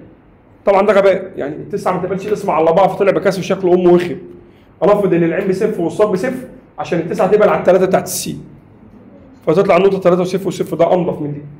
فالمهم فوضت نقطه على المستقيم الاولاني اللي هو ده، فوضت ان السين والصاد ما بصفر وجبت العين، فجبت النقطه دي. كاني بجيب بقى البعد ما بين مين ومين؟ البعد ما بين النقطه دي مع المستقيم ده اللي هو ايه؟ ا س واحد زائد ب ص واحد زائد ج عين واحد ناقص دي، طبعا لما تيجي زائد دي لما تيجي عكس الاشاره على مين؟ على جذر ا تربيع زائد ب تربيع زائد ج تربيع. هشام نفس السؤال لو مقال اتش، اذا كان طول العمود المرسوم بس من النقطه دي على المستوى ده بيساوي يا ساميه الناحيه الثانيه بيساوي 2. ايه طول العمود المرسوم؟ ها جذر 2 في صفر، 1 في سالب 1 وسالب 1 في 2 زائد الدال اللي هنا اسمها كاف على جذر ده زائد ده اللي هو المعيار. كل ده بيساوي كام؟ بيساوي 2. معادله عاديه مقسطك. اوعى تنسى انك لما بتوصل في الاخر للشكل ده شحته، لكن لما توصل في الاخر للشكل ده بنقسم معادله ما بالموجب والمعادله ما بالايه؟ بالسالب، بعكس الاشاره يا باشا وقت الناتج. اول لسه كنا بنتكلم فيها معادله المستوى الذي يقطع محاور الاحداثيات ا وب وج. س على ا زائد ص على ب زائد ع على ج بيساوي كام؟ بيساوي 1. ولو عايز حجم الهرم ده هو عباره عن سدس قيمه ا وقيمه ب في قيمه ج. تمام؟ اهو ادي السؤال اهو. هنا بيقول لي اذا كانت الاجزاء المقطوعه من محاور الاحداثيات بواسطه المستوى ده هي ا وب وج، فان ا زائد ب زائد ج. اجيب ازاي الاجزاء المقطوعه من المحاور؟ محمد عمار اجيب ازاي؟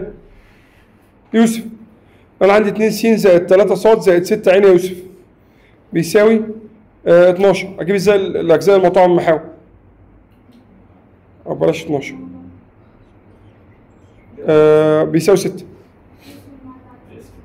اسم المعادله كلها على كام؟ على الستة. خلي ده بواحد، فلما اسم هنا على الستة وهنا على الستة وهنا على الستة وهنا على الستة، هنا يدي كام؟ س على الثلاثة، وهنا يدي ص على الاثنين، وهنا يدي عين على واحد بيساوي كام؟ يبقى ده الجزء المقطوع من السين وده الجزء المقطوع من الصاد وده الجزء المقطوع من الايه؟ من العين. وخد بالك من الحاجات اللي بتلخبط ان لازم تكون الاشارات هنا ايه؟ موجبه. هو لو هنا في سالب يبقى الجزء المقطوع سالب 2. على هنا اهو، هنا قسمت المعادله كلها على كام؟ قسمت المعادله كلها على ال 30. خلاص؟ فمقسم المعادله كلها على ال 30. طبعا دي غلطه، ده المفروض هيدي كام؟ 1. انا قسمت على ال 30 فيبقى س على ال 30، هنا مقسم اختصم على 5 يبقى ص على 6، هنا مقسم يبقى عين على السالب كام؟ 5 لان جبت السالب مع اخواتها تحت. قول له بقى الجزء المقطوع 30 و6 وسالب 5، عايز يجمعهم جمعهم وقت الناتج. هنا إذا قطع المستوى ده محاور احداثيات في النقط ا وب وج فإن مساحة المثلث، بص حلها قد إيه؟ قال لو منك أرجع للملزمة بتاعت القانون المختصر اللي أنا عاملها لك، أجيب مساحة المثلث اللي أنا كاتبها لك هناك، اكتبها هنا جنبيها. اختصار لكل ده حتة القانون قد كده. يعني ده الحل الطبيعي إن أنا أعمل إيه؟ أدي مثلث يا باشا، حاضر أهو هجيب المتجه ده والمتجه ده وأضربهم إيه؟ كضرب اتجاهي، بس بعد ما أضرب لو طلع ب 12 أقسمهم على الاثنين عشان النص. القانون الثاني مش هكمل معاك دقيقة من ده. ببص عليه في الملزمة الثانية. تعال هنا معادلة المستوى الذي يمر بالنقطة دي. معايا بس يا جو. حاضر. معادلة المستوى الذي يمر بالنقطة دي ويوازي المستوى الذي معادلته الكلام ده. طيب انت عايز معادلة المستوى الذي يمر بالنقطة، تمام، عندي نقطة ويوازي ده، يوازي ده يبقى نفس متجه الاتجاه، فيبقى هو نفس متجه الاتجاه، فيبقى النون اهي اللي هو نفس متجه العمودي، اسف، والنقطة اهي. فلو عايز المعادلة بتقول لك ايه؟ نون دوت ر بيساوي نون دوت نقطة، نون دوت ر اهي بيساوي نون دوت نقطة، معادلة عادية فكها، جبت معادلة المستوى. على هنا عايز البعد العمودي، الصيغة دي بتلخبط، مش عارف بتلخبط في ايه؟ اوجد البعد العمودي من النقطة دي على المستوى ده. كلام فاضي. طب ما تشيل النقطة دي حط مكانها كام؟ 1 وسالب 2 و4. فيبقى ايه؟ فيبقى 1 س سالب 2 ص 4 عين، وادي دي مع اخواتها بعكس الاشارة سالب 9 واقول له ايه؟ ا س واحد زائد ب ص واحد زائد ج ع واحد وهكذا.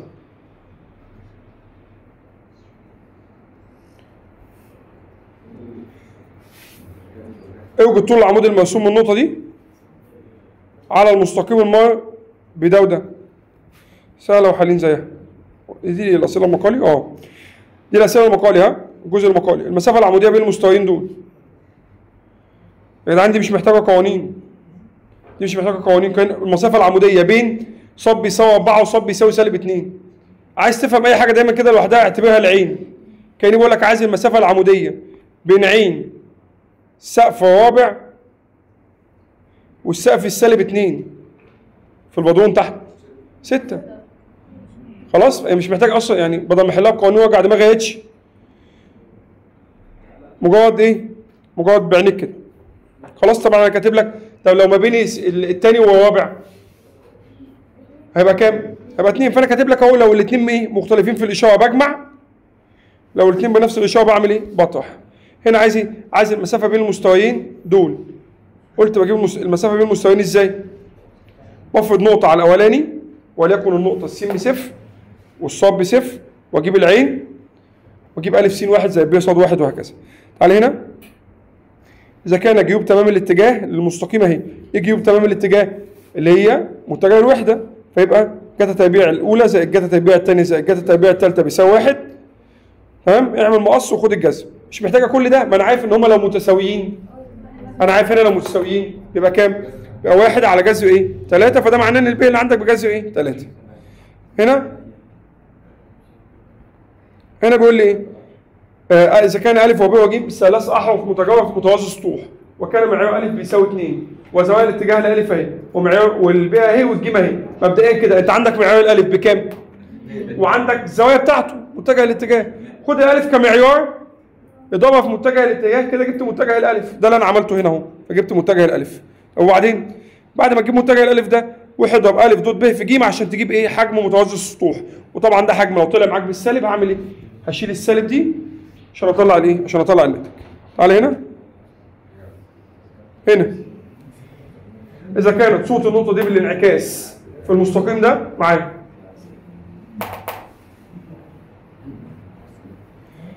اذا كانت صوره النقطه دي بالانعكاس في المستقيم هي نفسها.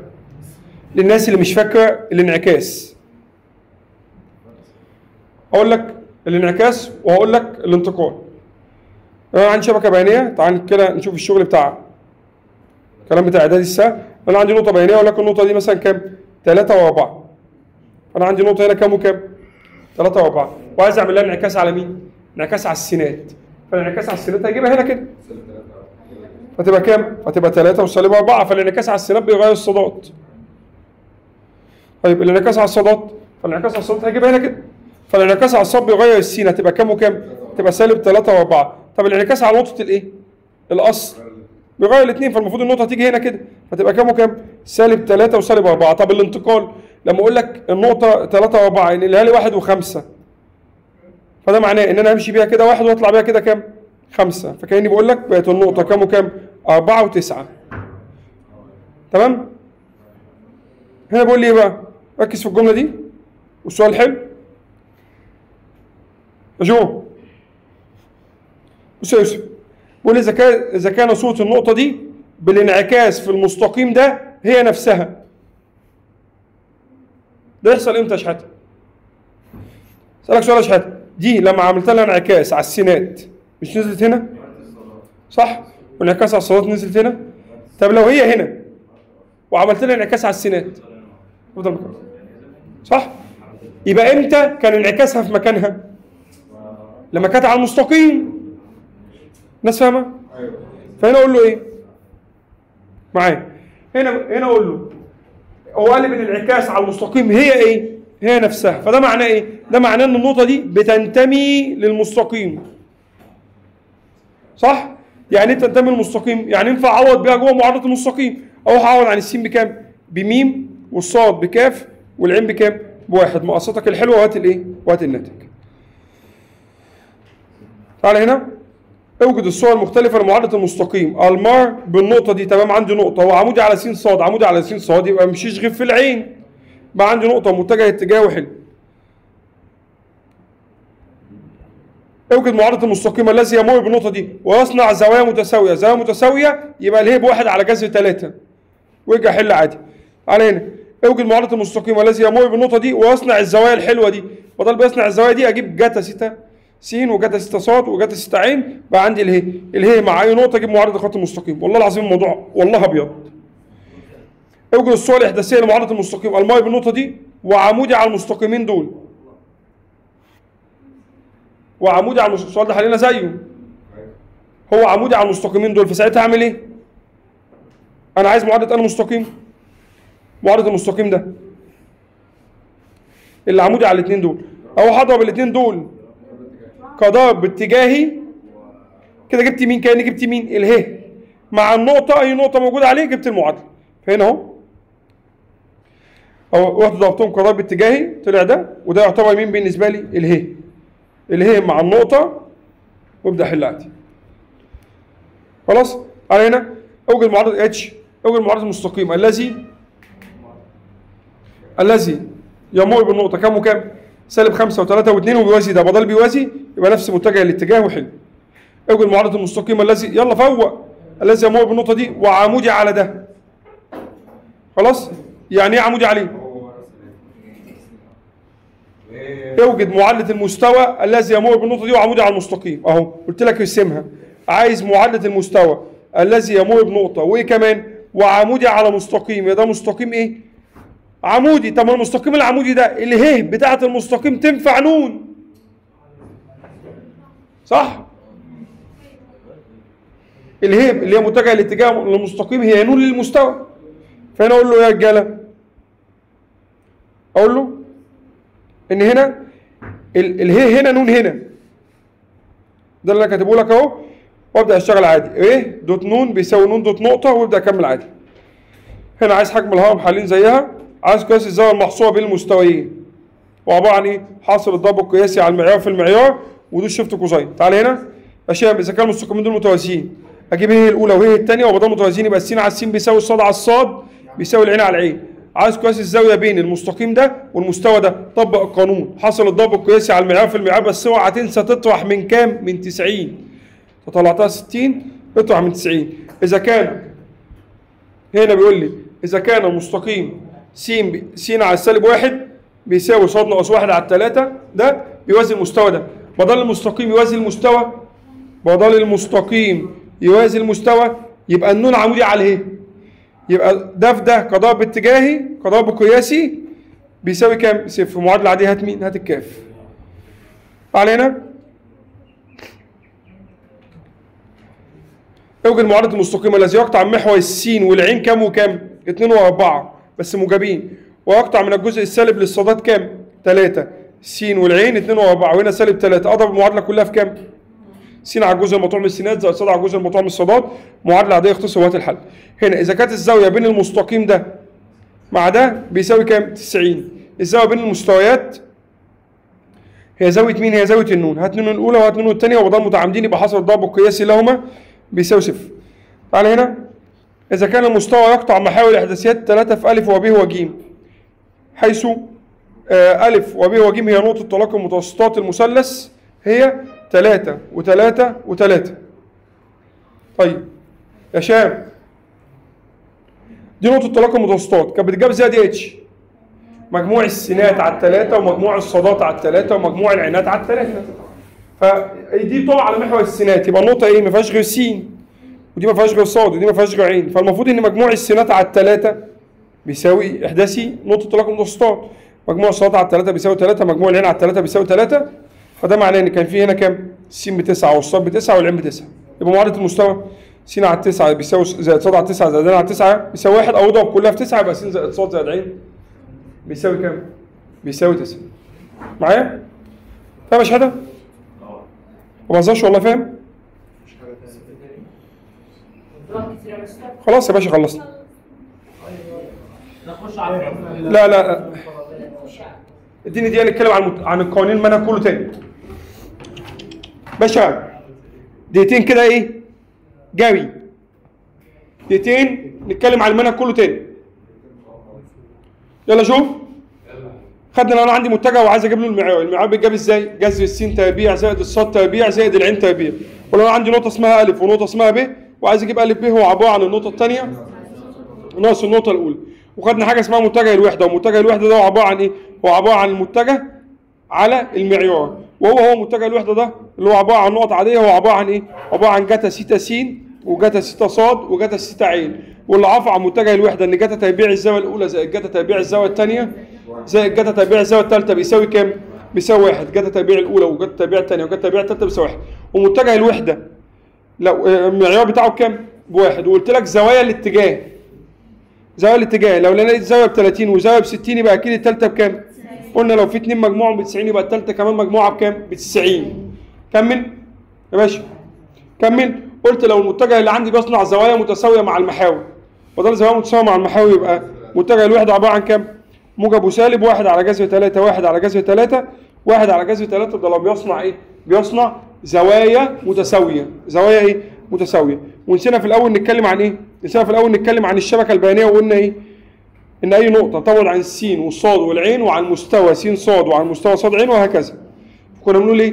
لو انا عندي نقطه 3 و4 و5 اللي هي س وصاد وعين، البعد عن السين، البعد عن المستوى الحرف اللي ناقص، فالبعد عن س صاد خد عين، البعد عن صاد عين خد س، البعد عن س عين خد صاد، البعد عن المحاور ربع واجمع تحت الجذر، فالبعد عن السين جذر دول تربيع، البعد عن الصاد جذر دول تربيع وهكذا. خلاص؟ النقطة لو بتقع في المستوى ايه؟ النقطة لو بتقع في المستوى س صاد يبقى احداث العين بصفر، لو بتقع في المستوى ده يبقى الاحداث اللي ناقص بصفر. النقطة لو بتقع على محور السينات بيبقى قيمة الصاد والعين بيختفوا وهكذا. تمام؟ بعد كده اتكلمنا عن ايه؟ بعد كده اتكلمنا عن المتجهات كضرب قياسي وضرب اتجاهي. ايه الفرق ما بين الضرب القياسي والاتجاهي؟ أ د ب ده بيدي ايه؟ بيدي قيمة رقم عادي. لكن أ في ب كضرب اتجاهي بيدي ايه؟ بيدي متجه. أ د ب بيساوي مين؟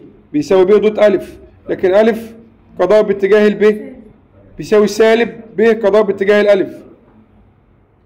وحصل ضرب دول يدي متجه عمودي عليهم. تمام؟ هنا لو أ د ب بيساوي كام؟ صفر، ده شرط مين؟ تعامد. انما هنا لو أ في ب يدي مين؟ صفر او يدي واو متجه. ده ايه؟ واحدة قيمة واحدة متجهة. واحدة قيمة والتانية متجه، دي قيمة هي نفس النقط. ده هتدي رقم وده هيدي متجه. خلاص؟ لو أ د ب بيساوي صفر ده شرط التعامد. هنا لو أ في ب بيساوي واو ده شرط الايه؟ ده شرط التوازي. خلاص؟ طبعا ده بيتفك ازاي؟ ده بيتفك معيار أ معيار ب جاز زاوية وعلى طول بيدي قيمة، لكن ده بيتفك ايه؟ معيار أ معيار ب جتا، هنا بيدي جتا معيار جتا زاوية، هنا معيار جا زاوية، بس خد بالك ان ده لازم يدي ايه؟ متجه. فلو انا عايز اشيل المتجه ده بقول له معيار أ في ب.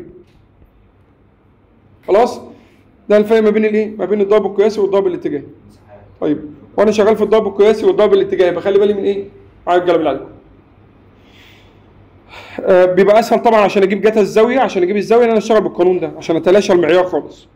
فلو عايز اجيب جتا الزاويه، جتا زاويه بين اي حاجتين اقول له جتا سيتا بيساوي حصل الضرب القياسي للحاجتين دول على حصل الضرب الاتجاهي على المعيار في المعيار. اوعى تنسى ان الضرب القياسي كضرب قياسي لما باجي اشتغل عليه لو انا عندي حاجتين بالمنظر ده كده عايز اضربهم كضرب قياسي بضرب مين مع مين؟ ده مع ده وده مع ده وده مع ده، السين مع السين والصاد مع الصاد والعين مع العين واجمع واجيب رقم. انما لو عايز اضربهم كضرب اتجاهي لو دي فيه بضطر اعمل كده س صاد عين واكتب الاولاني واكتب الثاني وهو هفك كمحدد. واوعى تنسى موجب سالب موجب. وخليك فاكر برضه وانت شغال في الضرب القياسي والضرب الاتجاهي لما تيجي تضرب س دوت س وحاسس دي متجه الوحده بتاع السين، هي عباره عن معيار الاول في معيار الثاني بجتا الزاويه بينهم اللي هي جتا صفر، وجتا صفر بكام؟ بواحد. طب لو جيت اضرب س دوت صاد دي متجهات وحده، معيار الاول بواحد في معيار الاول بواحد في جتا الزاويه اللي هي جتا 90 لان هم متعامدين، وجتا 90 دي بصفر فيدي كام؟ صفر. طيب لو هي بس في الاتجاهي، لو س في س كضرب اتجاهي معيار جا زاويه اللي هي جا صفر. الناس معايا؟ خلاص معيار جا زاويه. طيب جا صفر بكام؟ افتكر الشبكه البيانيه كانت بتبقى النقطه دي 1 وصفر، جتا جا صفر بصفر، صفر اي حاجه بصفر. طيب لما اضرب س في ايه؟ س في صاد. لما اضرب س في صاد معيار جا زاويه، معيار واحد جا زاويه اللي هي جا 90 اللي هو يدي ايه؟ واحد. بس هيدي واحد ايه؟ عين. ليه عين؟ لان س في صاد ده في مستوى الارض، فالناتج يدي في اتجاه عمودي على مستويهما. بس طبعا انت فاكر قانون المنتصف، مجموع السينات على الاثنين والصادات على الاثنين، فاكر نقطه تلاقي المتوسطات، مجموع السينات على الثلاثه ومجموع الصادات على الثلاثه. و بعد كده خدنا معادله المستقيم ومعادله الايه؟ ومعادله المستوى. في معادله المستقيم اي مستقيم انت عايز تجيبه محتاج ايه؟ نقطه اللي هي س واحد وصاد واحد وهن واحد، ومحتاج متجه اتجاه اسمه ايه؟ واللي هي دي عباره عن ايه؟ عن الف وب وج. قلت لك المعادله الاولى للمستقيم بتقول ايه؟ بتقول ايه بيساوي نقطه زائد كاف ه وس. المعادله اللي بعديها س بيساوي س واحد زائد كاف الف، وصاد بيساوي صاد واحد زائد كاف ب، وعين بيساوي عين واحد زائد كاف ج. وخد بالك ان دي اللي بنجيب منها النقطه الايه؟ العامه. اخر شكل س ناقص س واحد على الف بيساوي صاد ناقص صاد واحد على ب بيساوي عين ناقص عين واحد على ج. كل ده بيساوي ايه؟ بيساوي كاف. وقلت لك معادله المستقيم، في معادله المستقيم لو انت عندك حاجه مثلا بالمنظر ده ضمها لك في المعادله دي، معناها س ناقص 5 على كام؟ على صفر. ماشي يا باشا كمل. اللي بعده عايز معادله المستوى. طبعا طول العمود المرسوم من نقطه على مستقيم. قلت لك لو انت عندك نقطه بالمنظر ده وعايز اجيب طول العمود ده اعمل ايه؟ والله لو هنا دي نقطه اسمها الف ودي نقطه اسمها ب وفي متجه اتجاه هنا اسمه ايه؟ ه. بجيبها ازاي؟ الف ب كمتجه واضربها في اله واحط كمعيار على معيار اله، افكها كمحدد واجيب الناتج. طيب كمل. لو انت عايز تجيب معادله المستوى، المستوى بيلزمه كام حاجه؟ حاجتين. نقطه بتقع على المستوى اللي هي س واحد وصاد واحد وعين واحد يا رجاله، ومتجه اتجاه اسمه نون اللي هو مين ومين ومين؟ الف وب وج. خلاص؟ طيب الف وب وج عشان اجيب معادله المستوى كانت بتقول لي نون دوت ر، والنون دي اللي هي ايه؟ الف وب وج، ور دي اللي هي ايه؟ س وصاد وعين اللي هم بيفضلوا في المعادله بيساوي نون دوت نقطه. خلاص؟ وارجع اقول له ايه؟ وارجع اقول له بعديها بعد الكلام ده س الف زائد صاد ب زائد ج عين بيساوي اللي يطلع من هنا، او الف في س ناقص س واحد يساوي ب في صاد زائد صاد واحد وهكذا. طيب لو عايز اجيب معادله المستوى بمعلومات الاجزاء المقطوعه من المحاوي يبقى س على الجزء المقطوع من السينات زائد صاد على الجزء المقطوع من الصادات زائد ج على الجزء المقطوع من العنات عين على الجزء المقطوع من العنات. كل ده بيساوي كام؟ بيساوي واحد. ده في مشكله؟ طيب وقلنا لو عايز تجيب البعد بين نقطه ومستوى، لو عايز اجيب البعد بين نقطه ومستوى بطبق القانون، سمي دي س واحد وصاد واحد وعين واحد، وسمي دي الف س زائد ب صاد زائد ج عين زائد د. كنا بنقول ايه؟ الف س واحد زائد ب صاد واحد زائد ج عين واحد زائد الدال. خلاص؟ كل ده بيساوي كام؟ على معيار الف تربيع ب تربيع ج تربيع. طيب ولو عايز اجيب النقطه بين مستوى ومستوى بعمل ايه؟ او البعد بين مستوى ومستوى بعمل ايه؟ بفرض نقطه على المستوى الاول. طب لما افرض نقطه على المستوى الاول بفرض السين بصفر والصاد بصفر، فاجيب مين؟ العين. وكاني بجيب البعد ما بين نقطه وكاني بجيب البعد ما بين ايه وايه؟ نقطه ومستوى، وابدا اطبق القانون كتعويض مباشر. خلاص؟ اي مستقيمين في الدنيا عايز تجيب الزاويه ما بينهم اقول له يبقى جتا سيتا بيساوي حاصل الضرب القياسي للمتجهات بتاعتهم بتاع الحاجتين كمتجهات بقى كاي حاجه على معياري الاول في معياري الثاني، وارجع ادوس شيفت ايه؟ شيفت كوزاين. تمام؟ دي اغلبيه قوانين المنهج. خلاص؟ طبعا ما تنساش ان انت عندك ايه؟ ان انت عندك لو انت عندك متجهين بالمنظر ده وضربتهم في بعض كضرب اتجاه ورجعت جبت له المعيار ده يديك ايه؟ يديك مساحه المتوازي اللي فيه الف وب هم ضلعين مش قطرين. ويدي ايه كمان؟ ويدي ضعف مساحه المثلث لان المتوازي اصلا 2 مثلث. خلاص؟ وان ا دوت ب في ج اللي هو حاصل الضرب الثلاثي القياسي اللي هو بتكتب الثلاثه في محدد بالمنظر ده دي بيجيب حجم متوازي السطوح. وان زمان في الازهر كان بتوع يقول لك اثبت ان الثلاث متجهات دول في مستوى واحد. اعرف منين ان هم في مستوى واحد؟ تروح تجيب ا دوت ب في ج فيطلع معاك الناتج بكام؟ بصفر. يبقى في الشكل بتجيب حجمه فيطلع معاك الكلام ده كله بكام؟ بصفر. واخر حاجه باكد عليك فيها من باب التبسيط يا بس، اخر حاجه باكد عليك فيها ارجع لقوانين الملزمه الاولى. هتلاقي في قوانين حتى لو ما اتقالتش النهارده في المراجعه او ما حليناش بيها، هتلاقي في قوانين. بص يا باشا ما جاتش تاني، اقتصاد فعلا تقيل. خلاص